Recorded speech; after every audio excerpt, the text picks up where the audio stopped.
Oh yeah, there's certainly no one-size-fits-all approach. I think, so much of the challenge is matching the right technology with the right subject or the right types of students and the right level. And with that being said, have you found situations, whether it's a type of classroom, a type of scenario, or a type of subject, where technology is actually not the best solution, and one are sometimes that people should be careful of just throwing technology at something when it might not be actually the right solution. Well, yeah, it's there's not really a specific subject. It's all subjects, because one of the things that I have a really hard time with is teachers, or people who do professional development for teachers, who are all about tools, where you go into a workshop and it's, hey, let's learn how to use Skype. We're going to learn how to use Skype today. And the teachers walk out and they're saying, okay, I know how to use Skype, but now what do I do with it with my kids? And so it's not it's if we've forgotten that content in the classroom is king, we've lost all focus. So no Hmm. matter what your subject, if it's art, if it's math, if it's science, if it's language arts, if it's music, if it's PE, if that content isn't first and foremost on the thought and the mind of the teachers and the people doing the planning, then you might as well just stop right there. That technology is not going to fix or make anything better in the classroom. Sure, if I'm going to teach a lesson and I can find a technology tool that enhances learning, sure, I'll do it, as long as I'm still focused on content. But there were times when I was in the classroom that I taught lessons that technology, I didn't need any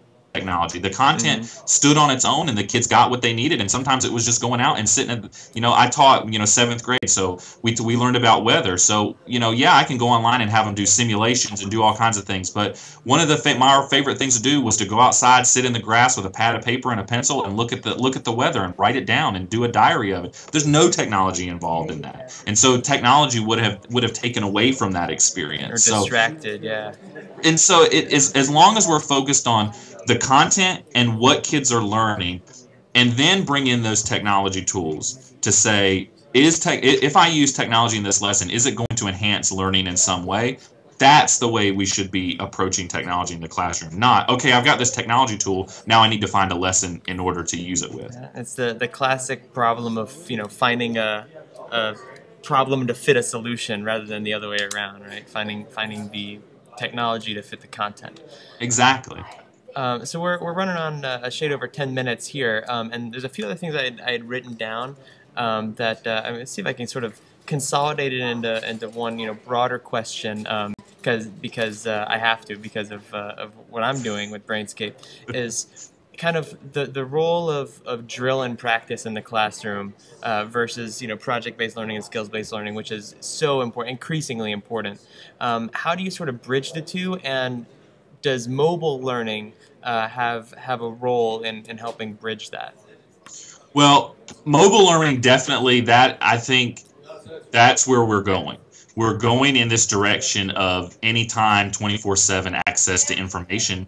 I mean, that's just, there are more cell phones and more smartphones sold than there are desktop and laptop computers now. So we're getting to that point where access isn't going to be quite an issue anymore. So we're going to have these 24/7 learning opportunities. And so it in the classroom, if you're looking at balance, there is still a need for basic memorization of skills, but there's also a need to take those skills and then apply them so that Hmm. kids understand how they fit in the real world. And so we can take those skills that are, there are just some things in life that we have to memorize and that we have to know and that we have to learn. And that project-based learning, and there are going to be a lot of people who say I'm dead wrong, but that project-based learning just isn't going to make better. If I'm going to learn all 50 states, it might take me, I chunk it up. I do the Northwest, I do the South. There's not, yeah, there probably is a project that would make that really fun and interesting, but that's just something I want kids to know. And then we need to move on. Then we can do something else,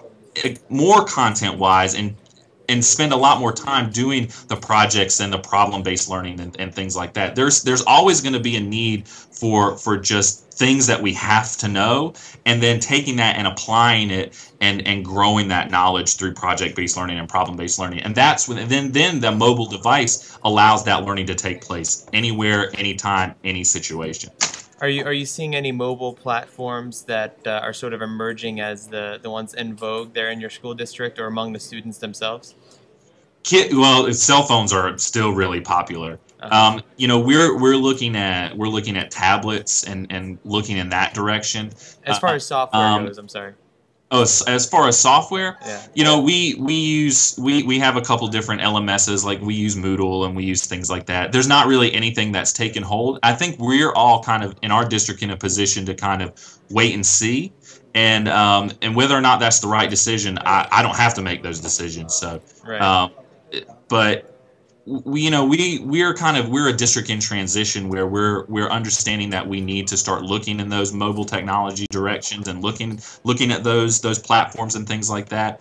But it's kind of, we're waiting and seeing. Yeah, iPads are popular. Is that the platform? Are apps the Right. platform? Maybe.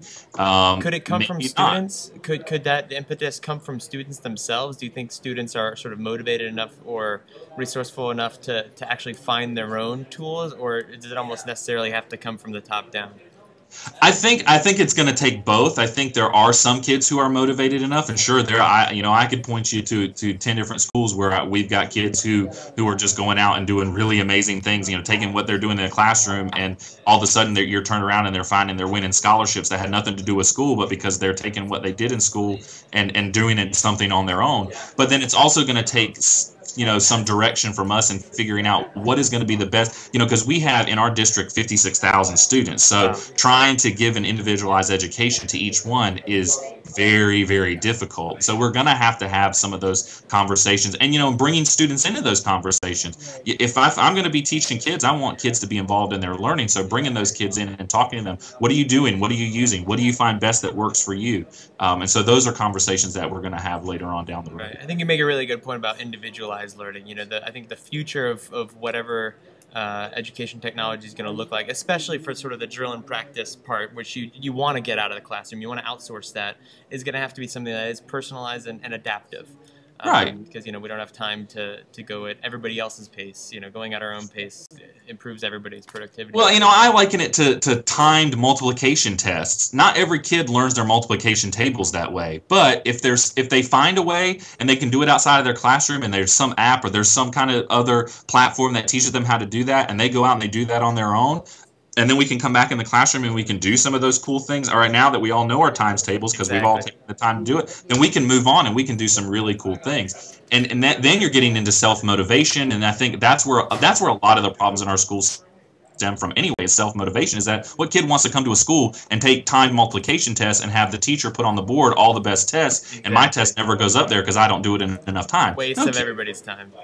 Exactly. So I think a lot of these self-motivation problems can be solved by a lot of these questions. Yeah, and that's exactly Brainscape's mission: is get the drill and practice out of the classroom, but recognize it is important. Just optimize it and outsource it.